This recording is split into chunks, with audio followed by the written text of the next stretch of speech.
Hello and welcome to session 3. So in this session, we're going to be looking at the skills required for duty 1.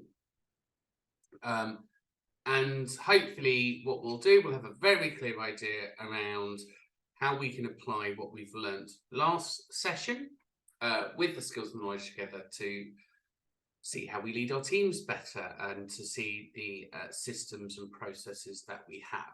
So let me share my desktop with you. So here we are, we're under skills. Just so you're aware, we've put all the reading books up there now. So they're all available for you. That's a huge amount of reading you've got to do there. So you better start. And again, here we've got our knowledge and our skills here. And what we're going to do, we're just going to run through the system. We're just going to run through the system to see what it is we're covering in this session. So let's go to student view. So in duty 1 skills, we're looking to understand the importance of horizon screening, high performance strategies and focusing on growth. We're looking at developing skills and strategic direction that aligns with organizational values and objectives, and looking at key stakeholders. We're going to look at gaining financial strategies, including budgeting and KPIs for managing financial assumptions. We're going to learn how to use physical data to allocate resources.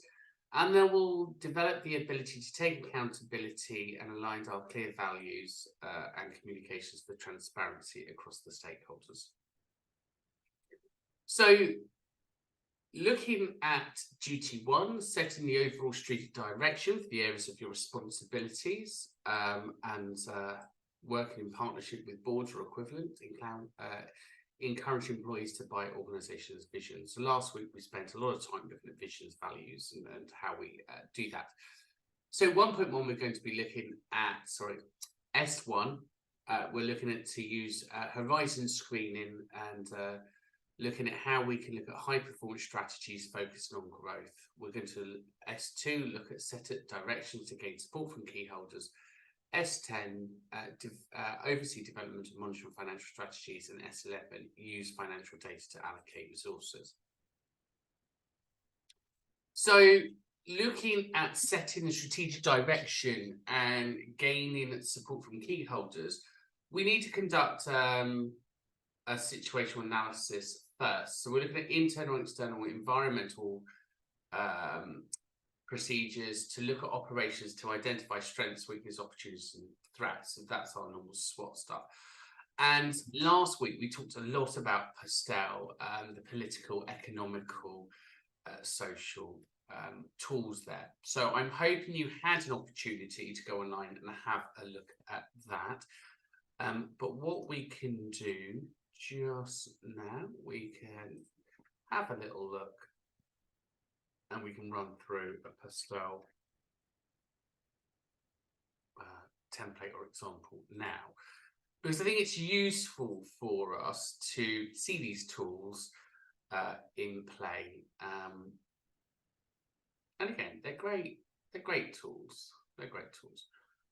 And here we've got the PASTEL. There's a website that supports this, and there's lots of tools and downloads and things that you can do from this. So looking at the PASTEL analysis here, which sometimes refers to the PEST analysis, its concept in marketing principles. Moreover, this concept is used as a tool to track in, the environment that they're operating in, and or planning to launch a new products or services, etc.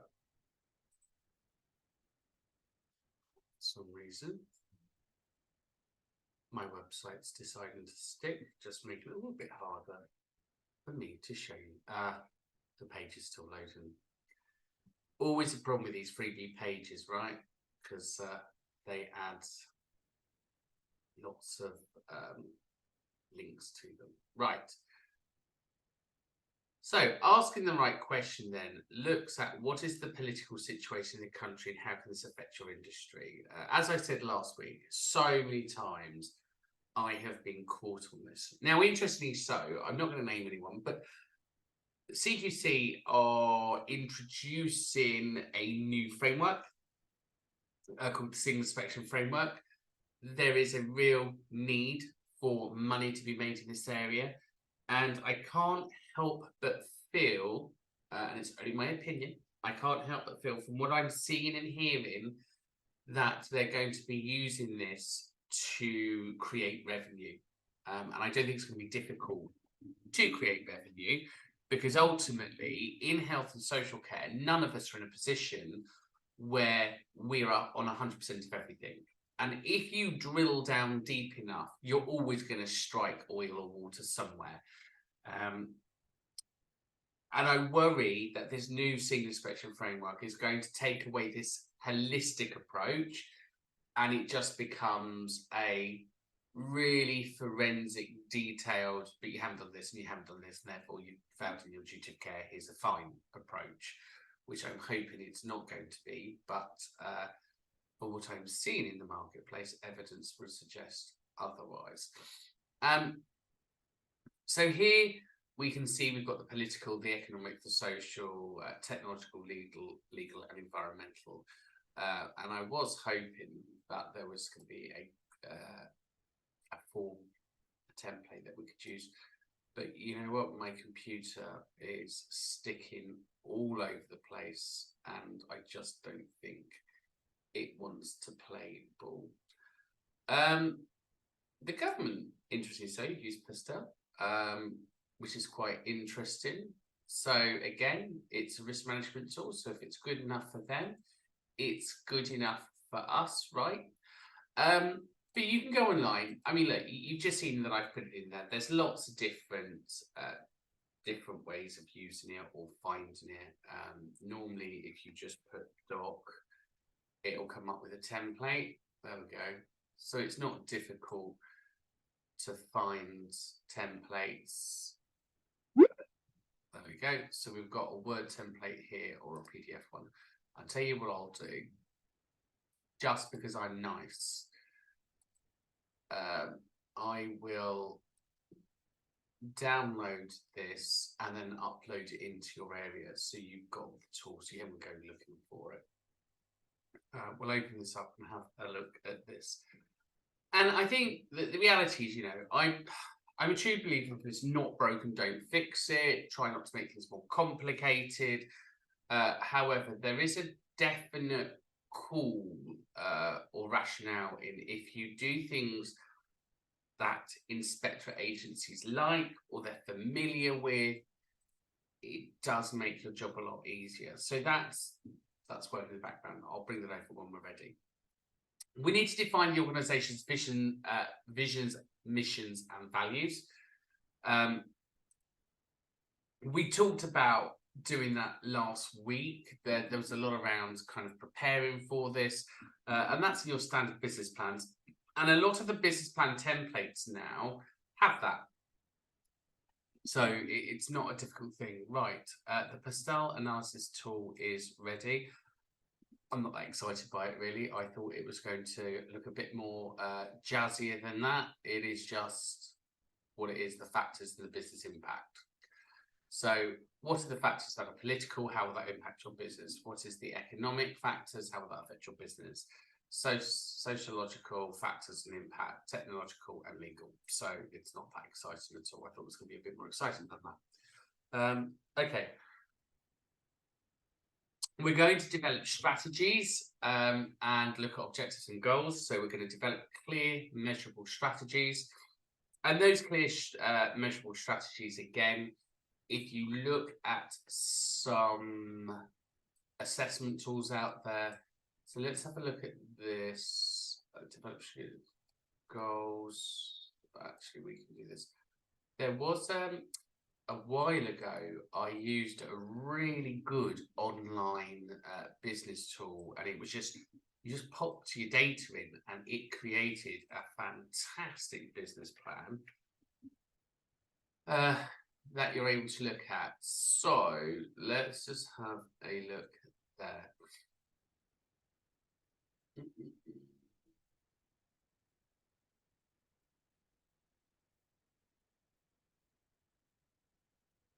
Online tools.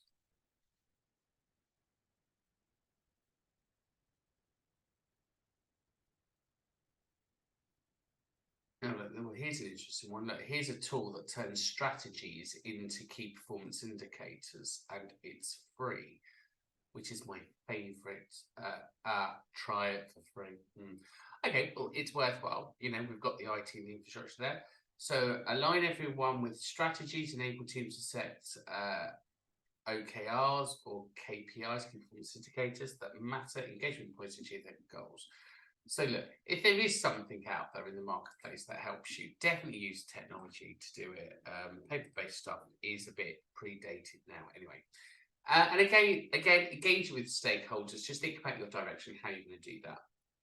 Develop that action plans, that either self-assessment report or quality improvement plan. Monitor and evaluate that progress and continually review it. And again, there are lots of online project tools that can help you do that. But if if you're a new startup, you haven't got that money and infrastructure, well, dare I say, Google Docs works perfectly well. And there's Google Tasks, and you can set reminders and do everything in there. So how to set a strategic direction and gain support from key stakeholders. So here we're looking at then creating that analysis, developing those goals, engaging with them, and then obviously monitoring their effectiveness. And that can be done through, oh, look, and I've already given you those there. That can be done through those assessment tools, through SWOT, through that business model there, through the balance scorecard. And again, I'm sure I told you that we did this in my master's. It was a great tool to use, dead easy to work with, and again, looking at all of the systems in there to help bring it all together works really, really well.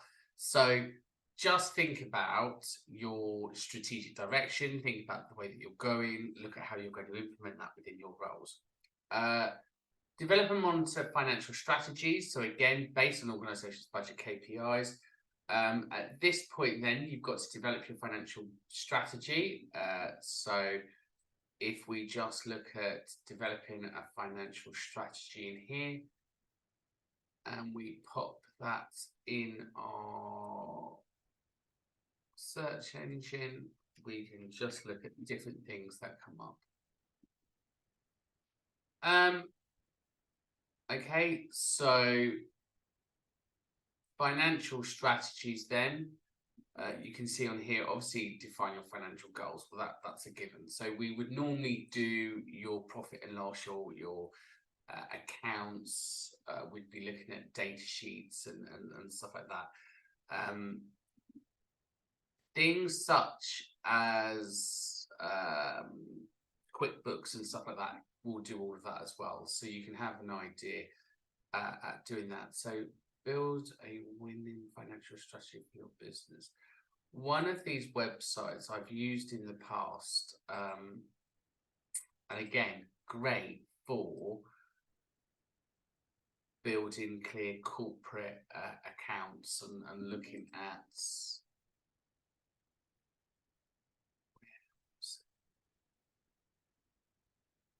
one of these. I can't remember which one it was. I will have a look.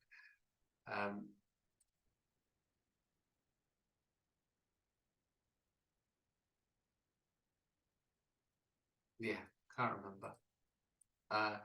But what you tend to find is a lot of the softwares that all do, they can all do your profit and loss, your marketing, your business continuity, your sustainability projects, etc. KPI development. So Sarah works. Oh, no, hang on. We're further down here. So establishing the budget then looks at your overall cash flow projections, looking at basic assumptions there. Monitor financial performance. So when you monitor those financial performance, you're looking at your financial objectives, making sure that you're working alongside those and those correct strategies are working. You can challenge them with those assumptions. So the marketplace assumptions looks at what if interest rate goes up by another 3% this year. You could do that as a market assumption. And again, on Pastel, I think I've just seen something coming that the UK's tax is going to be the highest it's ever been in 50 years. So we can put that in there.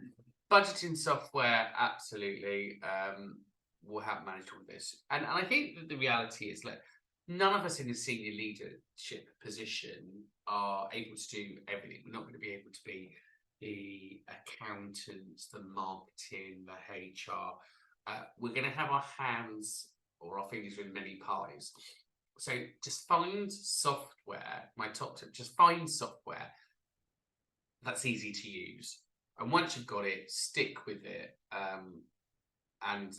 Yeah, it will then do what you need it to do. And I have written alongside my colleagues, hastily to say, I have written many financial plans where you try to do projections and costs and all this stuff. And it can get a bit daunting, but ultimately, it's the same stuff, right? You've got your same overheads, you've got your same costings, and you're just going to try and put a plan together, and that gives you an idea of what your sales and forecasts will look like. Ultimately, off your strategies, you can review that. You can keep up to date with those strategies, making sure that you're achieving them or not achieving them, looking at your KPIs, checking those budgets, etc. And in here, I have given you a list of lots of different things to use. Now, I use Xerox. I have to say Xerox is relatively straightforward. It does seem to do everything that I need it to do, but I'm not at all saying don't try any of the others. I have used QuickBooks in the past. I found it a bit lumpy, but have a look and see what works well for you. Thinking about the horizon scanning. So horizon scanning as well is something that you will probably have to do in your endpoint assessment. Let's get rid of this. So with the horizon scanning, it is a tool that involves identifying trends, looking at disruptions. So it gives you an idea around sustainability, and sustainability is obviously where you need to be. Let's just put horizon scanning templates. They got apps now for it as well.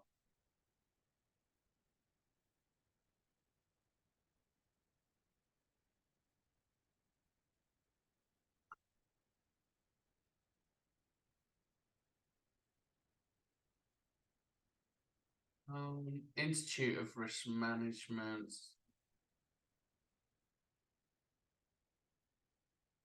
I was hoping it could come up with a simple. Just have a look. Oh, actually, I think I've referenced this book in. So, yeah, I mean, we can go through this quickly. So the Institute for Risk Management looks at risk. It looks at ways of managing risks, and it talks about how to use horizon scanning to understand kind of how it works and what it does. So here you're looking at forecasting, driver mapping. So again, we've got the Pastel there, trends analysis, scenario and stress testing. Horizon 1, you can look at your impacts for today, your medium and your long term. And again, you should be able to kind of predict those trends, and it's a really good planning tool for mitigating risks and looking at things that could affect your business long term. So how to use the horizon scanning can look at here. So identify your stakeholders, put together those steps that you'll carry out your research, you'll input that data, you'll collaborate, and then you monitor and review. The Radar tool, there is an online tool for this. So if you wanted to go online, you could use the Risk Radar. Again, it just allows you to look at risk from a more strategic level. It would be great if you were looking at quality improvement strategies. So the Risk Radar works really well there. And then from that, it gives you a much more clearer vision on accountability, no, not on accountability, on sustainability for your organization. Because again, it looks at different areas of information, so aligning with that Postel, political, economic, or social, and it will make you look at things that you've never really looked at before. So I highly recommend you do a bit of research into horizon scanning. It is something that you'll need to understand and to be able to talk about in your endpoint EPA. Like we said, it involves identifying trends and potential disruptions, looking at environmental problems, technological, social, demographic trends, and environmental, economic ones there. It looks, on the other hand, at developing clear and coherent understanding of organisation strategies, looking at objections, goals, values, and translating those across. So really looking at risk management and managing that. So your assessment tools then look at environmental screening, so helping to analyse trends, opportunities, and potential risk, and then scenario planning. So they're worthwhile having a look at those assessment tools. And then there's some theories here to look at, which is the Blue Ocean strategy and the resource-based view theory. And again, you've got some frameworks there just to get your head around and to have a look at them as well.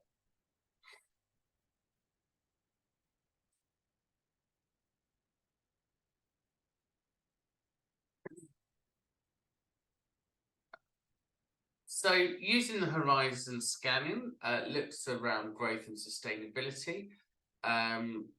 We have just talked about that. So examples of the horizon scan high performance strategies looks at making regular, looking at monitors and industry trends. It allows you to kind of plan your workshops. It allows you to carry out market research and analysis. It looks at stakeholder engagement. It looks at your sustainable integration there, and then scenario plan and risk management. And here, your horizon scanning tools, we've started to now really get our minds around this. We've already looked at Postel, we've done SWOT. We've got our trends analysis. There's a scenario planning one there as well to look at. Websites that you can have a look at, so they're here. The McKinsey Global Institute has a lot of really useful stuff on there, so I would definitely have a look at those as well.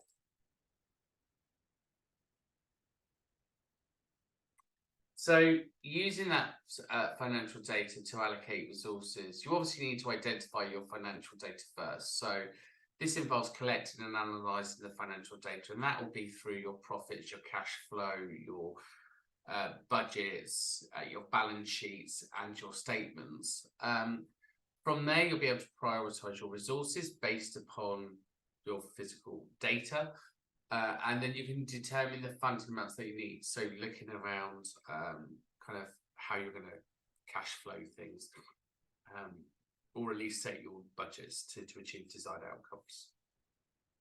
And then ultimately, you'll monitor the resources allocated to that. So you can then start to look at tracking and spend and analysis. And dare I say, all of this is becoming done through the banks and the AIs now anyway. So depending on your business cards, most business cards now will collect your data and analyze it and see how you're spending. So what you're spending your resources on. Assessment tools there. So we've got the financial analysis ratio. So looking at how much you should be spending in each area. There's the capital assist pricing model. So the CAPM. That theory looks at return on investment, the ROI. Then you've got the frameworks there. So we've got zero-based frameworks looking at activity-based costing and then portfolio management. So there's lots of different frameworks there. So what I want you to be able to do is just go online, have a read of those and have a quick review to make sure you're happy with some of that. Looking then at the assessment for this, so bear with me because I think we've gone, oh no, yeah, we were on B2. So looking at the assessment for this, we'll discuss that in a second. So the behaviours, first of all, need to take personal accountability in line to clear values. So your behaviour is B2, taking personal accountability, and that's about you defining your values, setting your goals, taking ownership, communicating well, and learning from your mistakes, which I know you all do. Again, when you're behaving in that way, things that you should be doing as a regular point of view is going to be the self-assessment, the 360 feedback, and again, there's some theories there for you to look at. And frameworks to think about then are your ethical decision frameworks, your value-based frameworks, and again, your balanced score sheet. So in summary, Duty 1 equips the individual with the necessary skills and knowledge to set the overall strategic direction with their own areas of responsibility. This involves horizon scanning, using different assessment tools, and being able to plan. So here, you've got 500 words. This is level 7. You are going to have to reference some of these assessment tools into what we've just talked about. Your assessment question is, explain the importance of setting clear strategic directions for an organisation and discuss the key steps involved in gaining support from key stakeholders. How can leaders encourage employees to buy into their organisation's visions and contribute to success? All you're going to do is hit on start. You type your answer in there. So again, you can lay it out properly by using the alignment button there. So you can go central there. And again, spacing. And we'll leave that. You're allowed 2 attempts on this assignment. And if you move on to the next page, I have given you an example of the essay. So remember, it's only 500 words. Have a little read of that. There's your reference and there's your reading list. So it gives you an idea. So moving on to the next session then. So next week, we'll be looking at Duty 2, Learning Aims 2, 6, 16 and 19, which is organisational structure, business modelling, diverse or global horizon scanning perspectives, governance, accountability, technology and policy implication. K6, where we're looking at ethics and value-based leadership. K16, working in collaborative structures, and then K19, approaches to develop corporate and social responsibility in your programs. As I've said, part of your reading, part of what you're going to need to be doing is clicking on your reading list. So just making sure that you're going through your reading material. So how to shape organized missions, cultures and values. That's what we did last week. There's your reading text, just to go through that and have a read of that before we move into the following week.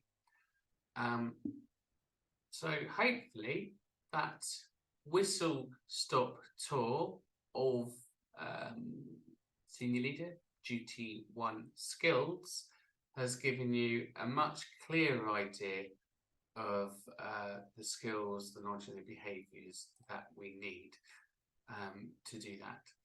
And as I said, if you want to know more, you can click on there to find out more information. Brilliant. Take care for now, and we'll talk soon.